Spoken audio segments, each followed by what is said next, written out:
There's a new superpower in men's tennis, and his name is Carlos Alcaraz.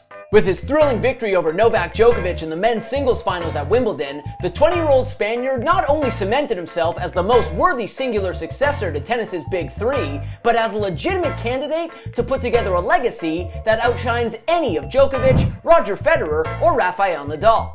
That may sound like hyperbole, but given what the impossibly talented Alcaraz has already accomplished, he's got a real chance to establish himself as tennis's GOAT.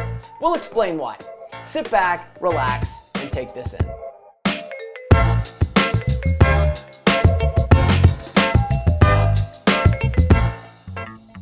Alcaraz's ascent from prodigy into tennis's superlative talent has been nothing short of meteoric. He made his ATP debut at the age of 16, played in his first Grand Slam at the age of 17, and won the US Open at the age of 19, becoming the youngest player to win a major since Nadal almost 2 decades prior. His victory at Flushing Meadows last summer also made him the youngest player ever to be ranked number 1 in the world. By that point, Alcaraz's historic potential was undeniable, and while countless other would-be successors to the big three tried and failed to live up to expectations, from Milos Raonic to Alexander Zverev to Stefanos Tsitsipas, Alcaraz was simply on a different level. But Djokovic, the youngest and mightiest remaining big three member, wasn't about to go quietly into that good night.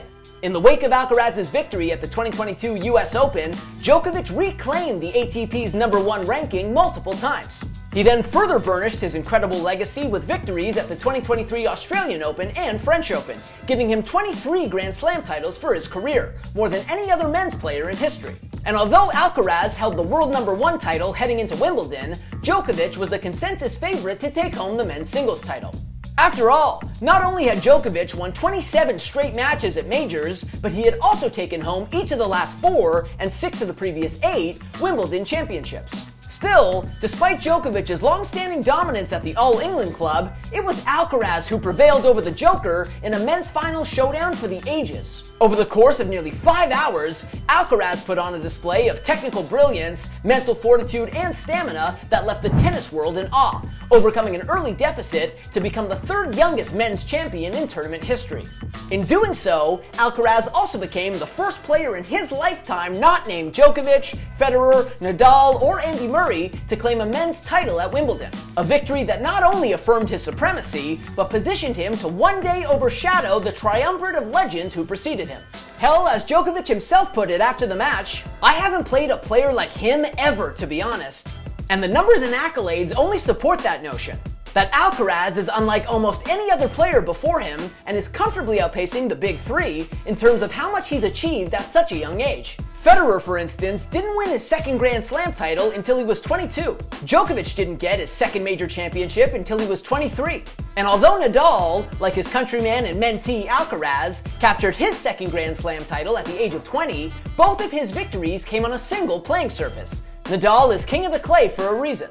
Alcaraz, on the other hand, now has 2 major championships on 2 different playing surfaces, with his most recent coming on grass, supposedly the playing surface he struggles with the most.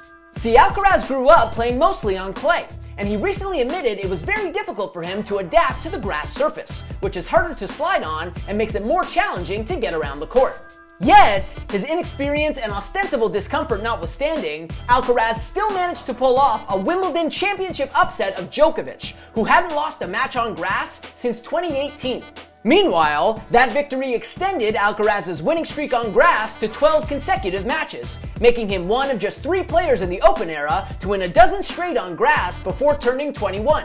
To summarize then, Alcaraz is the youngest world number 1 ever, the youngest year-end number 1 ever, and now has 2 Grand Slam titles on 2 different playing surfaces, neither of which are his preferred surface, before turning 21. Wow. He is, in a word, unprecedented. And it's also worth noting that Alcaraz's path to becoming tennis's GOAT will be far less crowded than his celebrated predecessors. Who knows how many more Grand Slam titles Djokovic would have won, for instance, if he didn't have to deal with Federer, and vice versa.